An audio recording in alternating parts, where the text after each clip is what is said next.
Welcome to Fluent Phonics. Today, we will discover the proper pronunciation of the word newsletters. Newsletters. Newsletters. Newsletters.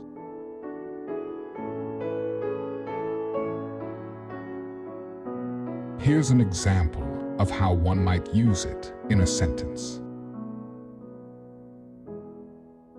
I receive monthly newsletters from my favorite stores with updates on new products and sales.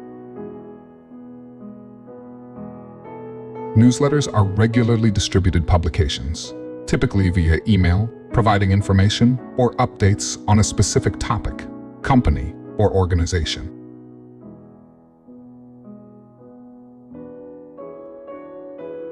Thank you for your time.